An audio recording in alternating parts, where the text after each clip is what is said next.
Hey guys, welcome to Boxing Squared for boxing news and views from around the internet.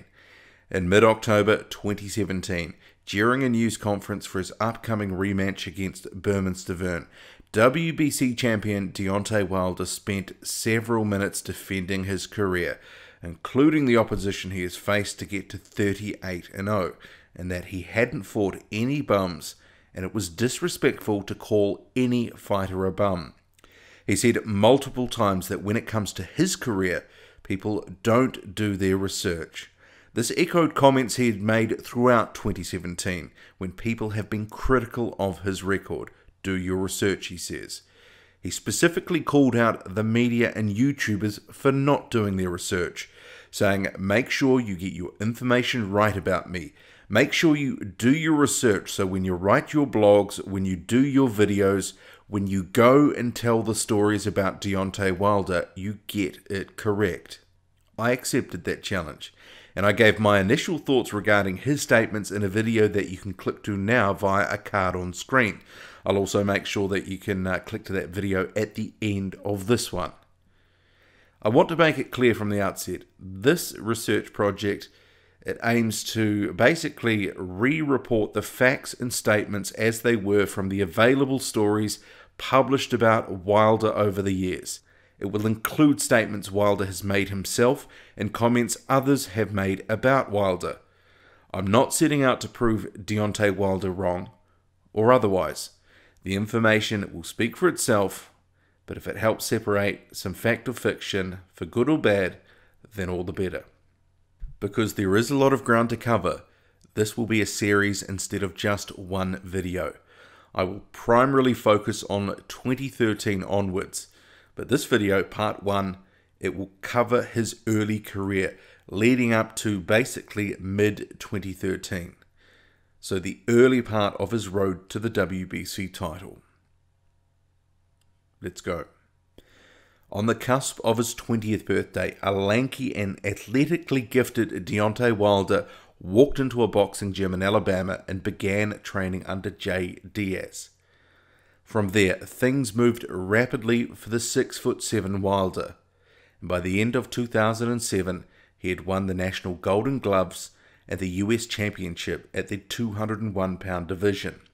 From there, he went on to qualify for the Olympics and claimed bronze at the 2008 Beijing Games. He was actually the only US boxer to medal at those summer games that August. Wilder was later quoted as saying, "It felt all right to get the medal. I was more proud of myself being there with the least amount of experience. Even if I didn't win a single fight at the Olympics, I would have gladly settled for making it that far after only about 35 amateur fights."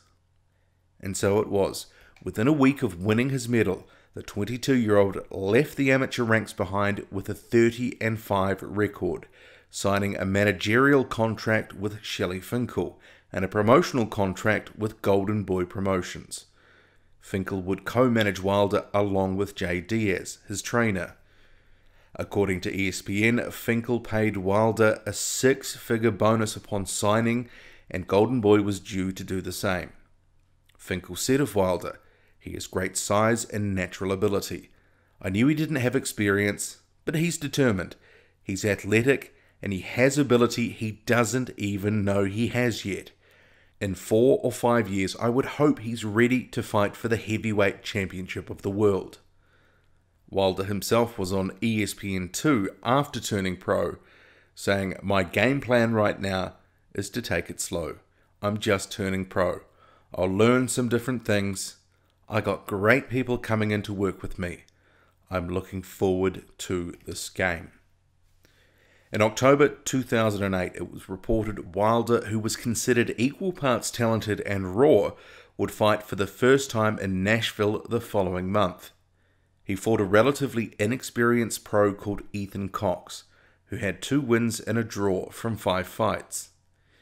In this first fight, which you can find on YouTube, Wilder took his time and was patient in the opening round, just feeling things out and trying not to do too much.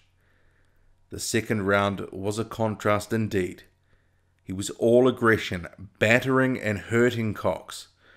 and while Cox managed to beat the count the first 2 times he was knocked down, the fight was waved off after a vicious right hand floored Cox. And so it was. Wilder started with a win in the paid ranks. Over the next year, Deontay Wilder amassed another 7 wins against modest opposition to be 8-0 by the end of 2009. Noted boxing writer Clifford Rold said of the Bronze Bomber in mid-2009, "There's just something about Wilder which makes him a story worth following. He has been an overachiever, exceeding expectations and pushing for more. American boxing may or may not get another great fighter. If it's going to get one, it will be someone who wants it bad enough to act and look the part every time they step in the ring. So far, Wilder shows promise. That's all. It's enough to raise an eyebrow for now. It's enough to stoke the imagination about what might be." And the wins kept coming, as did the knockouts, with Wilder fighting 6 times in both 2010 and 2011. The Boxing Tribune noted in mid-2011 how slowly Wilder was being brought along, saying it's 2011 and most boxing fans still know Wilder only from his 2008 Olympic success. Sure, he's been staying active in the ring, but he's still mostly working the local show circuit.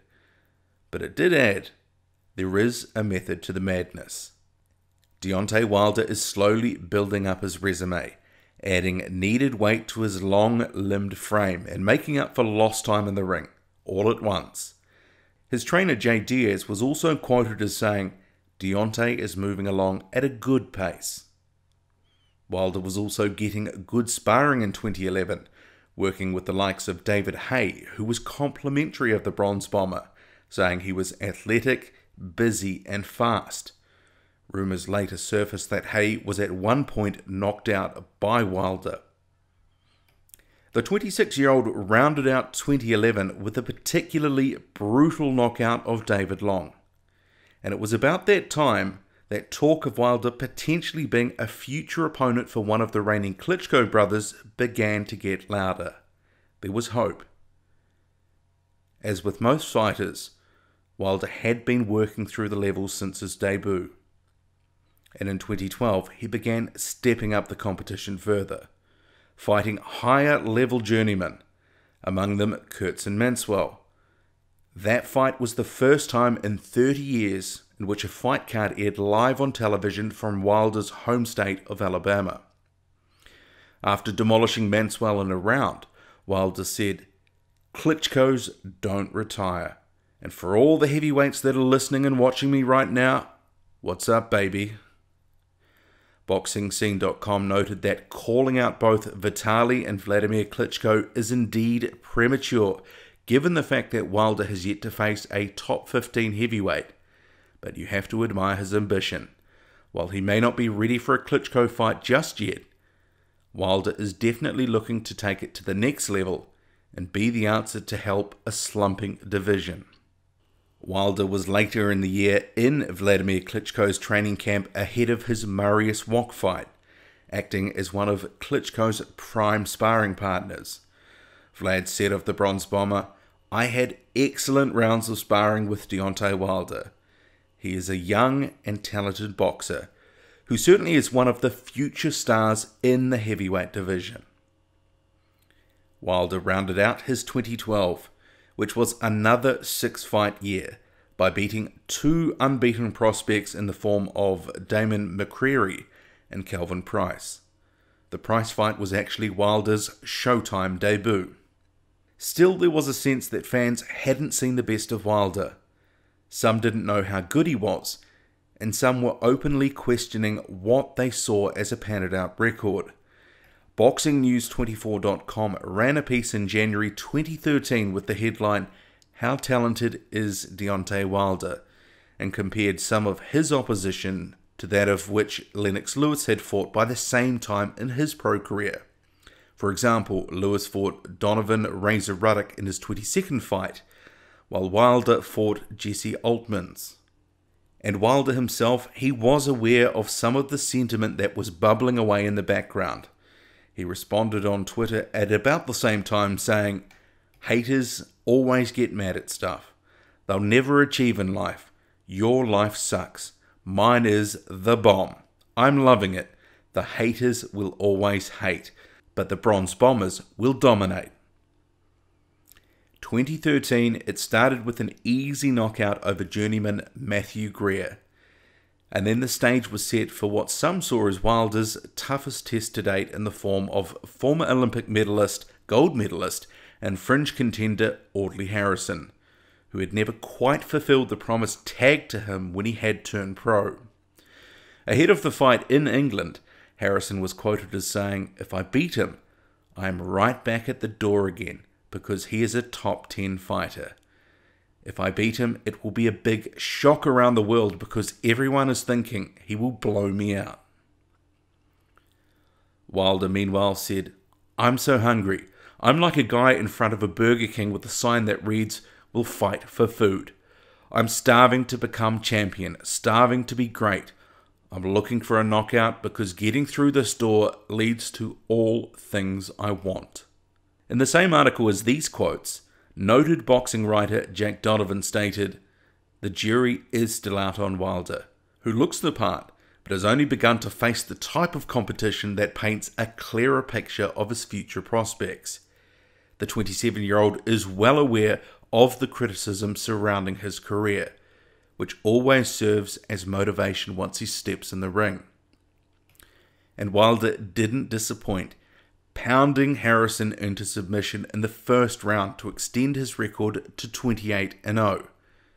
But not everyone was impressed.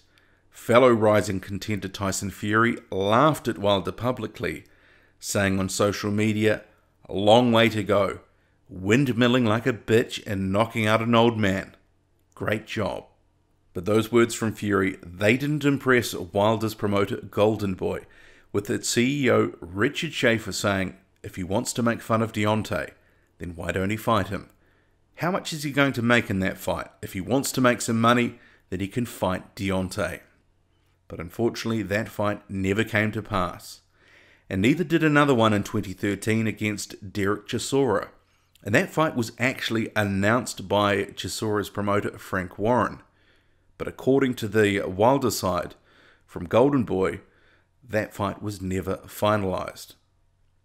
In May 2013, Deontay Wilder enlisted the services of boxing power broker and advisor Al Haymon.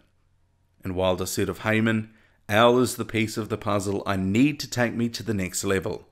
We as a team made the decision to work with Al, and I can't wait to see what's in store as I work to becoming the heavyweight champion of the world." And that's where we're going to leave it for part 1. It does set the scene for things to come. In part 2, I will cover Wilder's final ascent to the WBC title and the early days of his championship reign. I hope you've enjoyed it. Drop a comment, hit like, hit subscribe. Follow me on Twitter, boxing_squared. That's boxing_squared. I'm out.